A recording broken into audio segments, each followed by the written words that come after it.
Shalom, sisters, most high in Christ blessed. This is Amita, also known as Mama Amita. I'm coming to you today with the Real Talk Table. This is a Titus 2 production. Today, we'll be talking about modesty. I have two of my favorite sisters here with me today, and I'm going to allow them to introduce themselves. Shalom, sisters. I'm Gabby Judah. Shalom, I'm Sister Aviyah. Well, okay, let's talk about what we're talking about today. Modesty. Today, we're going to be discussing something that's really, really important to us sisters in Israel. Mm-hmm. Today, we're going to be talking about modesty. The scriptures tell us to be modest. The definition of modesty is behavior, manner, or appearance intended to avoid impropriety or indecency. This is a very, very good description of what modesty is. Mm-hmm.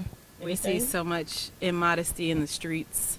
Every day you have sisters immodest. If anything, the total opposite, naked as much as you can be, is like the new trend nowadays. So It's not very common to be modest. Yes. It's not the norm. and we kind of get looked at when we are modest, like, why are you so covered up? Like, why do you have on a skirt and you ain't showing enough skin? It's Right. always just, look at her. She thinks she doing it. Mm-hmm. So, Well, and unfortunately, we see a little immodesty in Israel as well.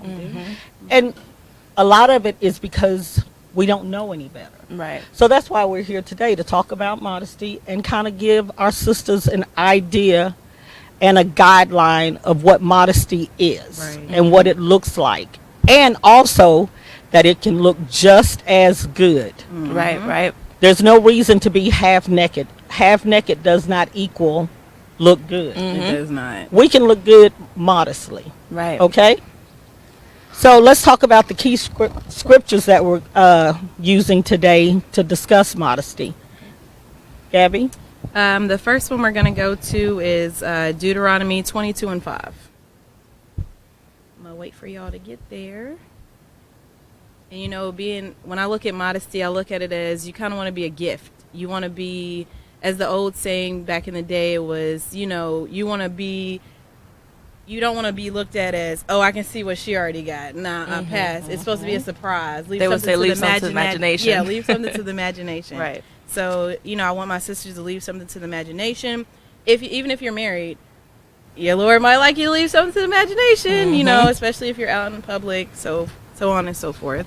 Well, if you're married, you should save that look for Right. That's your only, the only bed at home. chamber. Yes, the bed chamber. Yeah. I mean, I don't want to know what you got going on in the bedroom. Right, That's none of my right. business. Right. So, yeah. And then if you're single, you definitely want to keep it closed up. So the brother's like, I wonder what's going on over there. Let me get to know this sister. You're not on display. Yeah, you're not on display. Let me get to know this sister. And then whatever comes later on is like, yeah, got it. All right, so let's go into the scripture. Once again, Deuteronomy 22:5. The woman shall not wear that which pertain unto a man, neither shall a man put on a woman's garment. For all that do so are an abomination unto the Lord thy God.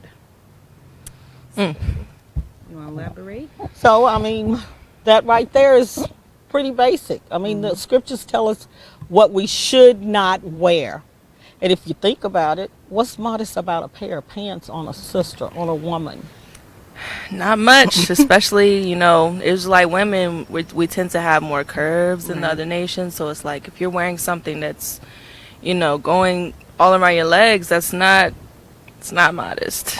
When you can see the definition of any body part, that's the problem. Improper. Yeah, that's a problem. That's Yeah. improper. And it's not healthy either, I agree. for sure. So the next scripture we're going to look at is 1 Timothy 2:9. And in this scripture, they actually use the term modest apparel. Gabby?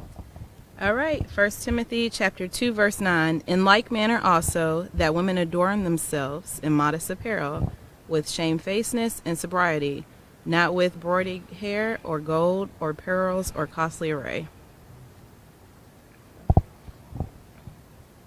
Anything? I love that scripture because when you're coming into the truth and you think, okay, I have to stop wearing pants. I can't have my breasts out. You have to really change a lot about your appearance and how you're dressing. Mm-hmm. I love this scripture because it's saying adorn themselves in modest apparel, which, like we're talking about, you can be beautiful without showing so much skin and showing, just having your body on display. Right. Yes, and I did a little research on what the term modest apparel means. Mm-hmm.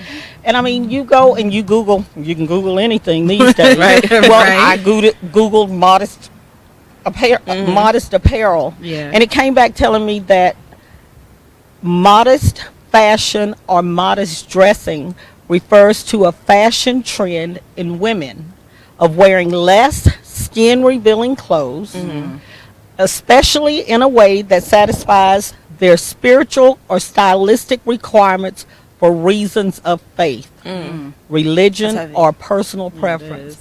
Now, if Google knows this, Why don't our sisters? why don't we know this? The Most High gave us that Right. knowledge first, and now Right. it's Yes, it's and common now, knowledge on the internet. like everything else, Right. it's being taken from us. Mm-hmm. But do we Google what we should look like? Do we? I would say no, but There's a lot of examples out there. It really is. But okay, so we've covered the two scriptures that talk about how we should dress. Mm-hmm. Let's go to our slideshow and let's take a Alrighty. look. Let the magic begin. Yes, let's take a look at what Let's- modest apparel looks like and what it doesn't look like. And let's be real about get it. into this it. is the real talk table. The real talk table. Let's we gotta get real. get Gotta into get it. real. All right. Okay, so the first slide is what is form fitting. So as you can see, it says, no sis, that's too tight. Okay, so what is form fitting? Form fitting, as you can see in the first one, would be, clothing that's not loose. It doesn't fall at all. As I like to say, you can see the P in the back. You can see the P in the back and the Q in the front. What is a P and a Q? The Q in the front means I can see that you're top heavy, and then I can see your whole figure outlined. Mm-hmm. And then the P in the back means I can see your whole butt, and the bottom is straight down. So that's all I see is butt P and front Q. Like, how when you used to wear jeans in the world and you were always turning around like, okay, let me see, let me see. how do I'm that. looking back. Girl. All right. A lot of people did. And that's how you know if you're trying to put on a skirt now and you find yourself kind of turn around in the mirror the same way you did when you wore jeans. To see if you can see what you see. Might be a little form fitting, might be too tight. Yep. And then when we go into what's not form fitting, you want to think loose, flowy, not too tight and restricting. Like it shouldn't be where you're adjusting yourself all day. Mm-hmm. It should be flowy. And I don't want sisters to think, oh, I got to dress like a grandma. No, ma'am. Mm-hmm. Sisters dress modest and they look good. They do fashion shows with people dressing modest. Sometimes you can do it. Like it doesn't have to be, I can't. Wait a minute, did you say grandma? Here we go. Yeah, it's me. I'm a grandmother. But you're the most fashionable yes, you grandmother are. that I know. Oh, you guys I'm are too not, kind. not flattering you, No, Sis Amita. you are. But okay, we'll say, a grandma doesn't have to look like a grandma. Mm-hmm. I mean, Now with the moo and yeah, and nowadays in the world, you don't know the grandma from the daughter according to the way they're dressed. That's This is true. I mean, this is so true. yeah, I mean, you can be a grandma and still be fashionable and look fly. Yeah. Yeah, you can put Absolutely. Yeah, you can. So.